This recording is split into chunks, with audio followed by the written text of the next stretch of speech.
Alright, today we're going to be talking about sign conventions for spherical mirrors and thin lenses. You can go ahead and memorize this entire table if that's what you find easiest, but I'm going to try to simplify this table as much as possible to make that process as easy as possible for you.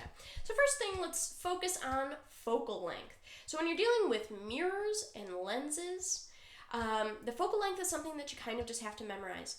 Now, one thing is, whatever the sign of your focal length is, that will be the sign of the radius of curvature of the thing that you're dealing with. So, for example, with a concave mirror, the focal length will be positive, as will the radius of curvature of that mirror. For convex mirrors, the focal length is negative, as is the radius of curvature for convex mirrors. And then the same goes over here for converging and diverging lenses. That's just sort of a thing you have to memorize. Now, the nice thing about object distances is that about 99% of the time you're going to be dealing with positive object distance. So when in doubt, put in a positive object distance. The only possibility for having a negative object distance is if you're dealing with something like a combination of lenses, wherein you might have a, the object of one lens might be the image from another, for example. In cases like that, you might get some kind of weird situations where the object is sort of on the quote-unquote wrong side of the lens or something like that. But the vast majority of the time, you're going to be dealing with positive object distances. So let's just leave that one alone.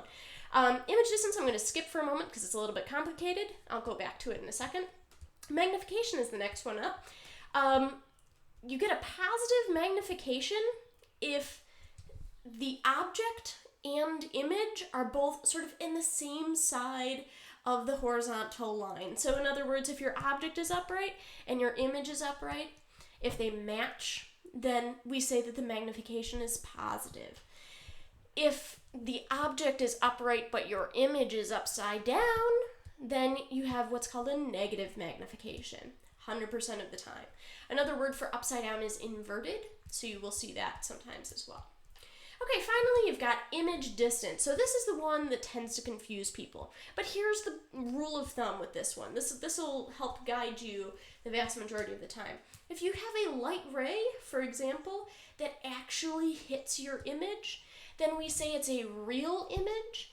And 100% of the time, image distances for real images are positive. So that's what you have, for example, right here. If the image is in front of the mirror, then you get a real image, just like you have here. Because the light ray bounces off the mirror and therefore hits the image on the front end of the mirror. Okay, now lenses, the way that a light ray passes through an image is that it starts, let's say, at the object like this, and then it passes through the lens and goes to the image. So in this case, you get a real image if it's on the opposite side of the lens as the object.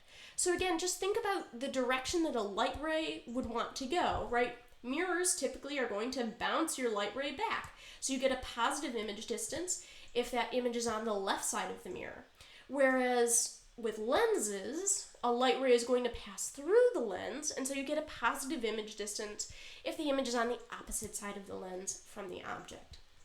Otherwise, you get what's called the virtual image, and 100% of the time, virtual images have negative image distances. That should help you guide through some of these sign conventions.